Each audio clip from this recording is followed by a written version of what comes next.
بسم اللہ الرحمن الرحیم۔ حضرت موسیٰ علیہ السلام کی پیدائش کا واقعہ۔ حضرت موسیٰ علیہ السلام کی پیدائش سے پہلے ہی آپ کی والدہ کے دل میں یہ بات ڈال کر یقین کرا دیا گیا تھا کہ پیدائش کے بعد تم بچے کو دودھ پلاتی رہو، اور جب تمہیں فرعون کے جاسوسوں سے خطرہ لاحق ہو یا بچے کے رونے وغیرہ سے پڑوسیوں سے تمہیں خطرہ ہو تو بچے کو دریا میں ڈال دو، ہم اس بچے کی حفاظت کریں گے اور تمہاری طرف لوٹا دیں گے اور اسے رسول بنائیں گے۔ آپ علیہ السلام کی والدہ نے آپ کو دریا میں پھینکنے سے پہلے کتنی مدت دودھ پلایا، اس کی حد کا ذکر قرآن پاک میں تو نہیں، البتہ ایک قول ابن جریج کا یہ ہے کہ بے شک آپ 4 ماہ بعد روئے تو پڑوسیوں وغیرہ کے خطرہ کے پیش نظر آپ کو دریائے نیل میں ڈال دیا گیا۔ موسیٰ علیہ السلام کی والدہ پر جب ولادت کا وقت قریب آیا تو آپ کے پاس ایک دائی آئی، اور ان میں سے جو فرعون نے بنی اسرائیل کی عورتوں کے لیے مقرر کر رکھی تھی۔ جب موسیٰ علیہ السلام پیدا ہوئے تو آپ کی دونوں آنکھوں کے درمیان سے نور کی کرنیں ظاہر ہو رہی تھی، جن کو دیکھتے ہی دایا کا ہر جوڑ کانپنے لگا۔ اس کے دل میں موسیٰ علیہ السلام کی محبت دی گئی۔ اس نے کہا، اے عورت، اے اس بچے کی ماں، میں تو اسے قتل کرنے کے لیے آتی تھی، لیکن مجھے اس سے شدید محبت ہو چکی، اس لیے تو اپنے بچے کو محفوظ کر لے۔ وہ دایا یہ کہہ کر چلی گئی۔ اتنے میں فرعون کے جاسوس آپ کے دروازہ پر پہنچ گئے، اور موسیٰ علیہ السلام کی بہن نے جاسوسوں کو آتے ہوئے دیکھ کر کہا، اے ماں، فرعونی آ رہے ہیں۔ آپ کی ماں کو کچھ سمجھ نہیں آ رہا تھا کہ کیا کرے۔ ہوش و حواس جاتے رہے۔ بچے کو ڈر کے مارے کپڑے میں لپیٹ کر جلتے تنور میں ڈال دیا۔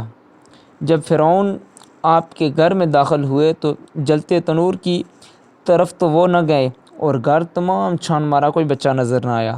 موسیٰ علیہ السلام کی والدہ کو دیکھا تو ان کے رنگ میں بھی کوئی تبدیلی نظر نہ آئی، جو عام طور پر عورتوں کا بچہ کی پیدائش پر رنگ زد پڑ جاتا ہے۔ آپ کا دودھ بھی نظر نہ آنے پر پوچھا کہ وہ دایا تمہارے گھر کیوں آئی تھی؟ آپ نے کہا، وہ میری دوست تھی، وہ مجھے ملنے آئی تھی۔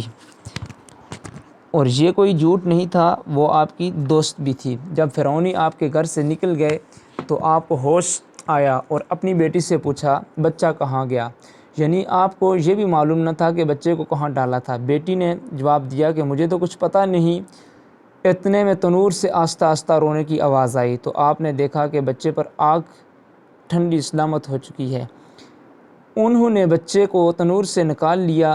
والدہ کو جب یہ فکر دامن گیر ہوئی، فرعون بچے کی تلاش میں پوری جد و جہد کر رہا تھا، تو آپ نے بچے کو صندوق میں ڈال کر دریا میں ڈالنے کا فیصلہ کر لیا، کیونکہ اللہ تعالیٰ نے ان کے دل میں پختہ بات ڈال دی تھی کہ اس طرح بچہ محفوظ رہے گا اور ایک دن انہیں واپس مل جائے گا۔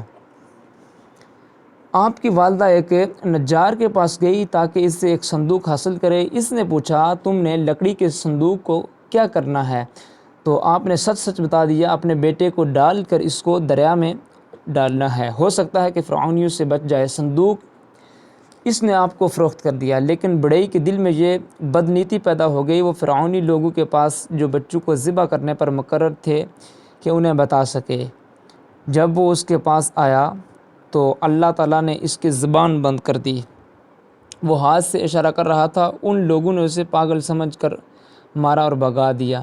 جب وہ واپس اپنے گھر پہنچا تو اللہ تعالیٰ نے اس کی زبان کو اس پر پھر لوٹا دیا۔ پھر وہ دوسری مرتبہ ان لوگوں کی طرف گیا تاکہ انہیں بتا سکے، پھر اس کی زبان بند ہو گئی۔ پھر ہاتھوں سے اشارہ کرنے کی وجہ سے انہوں نے اسے مارا، گھر لوٹا، پھر اس کی زبان ٹھیک ہو گئی۔ پھر تیسری مرتبہ انہیں بتانے کے لیے گیا تو اس کی زبان بھی بند ہو گئی، اندھا ہو گیا۔ پھر اس کی پٹائی ہوئی اور اسے واپس بھگا دیا۔ اب وہ سچے دل سے توبہ کرنے لگا۔ اللہ تعالیٰ نے، اگر تو مجھے میری نظر اور زبان دے دے تو میں کسی کو نہیں بتاؤں گا۔ تو اللہ تعالیٰ نے اس کی توبہ کو قبول فرما لیا اور اسے زبان اور نظر دے دی۔ موسیٰ علیہ السلام کی والدہ نے آپ کو صندوق میں ڈال کر دریا کے حوالے کر دیا۔ فرعون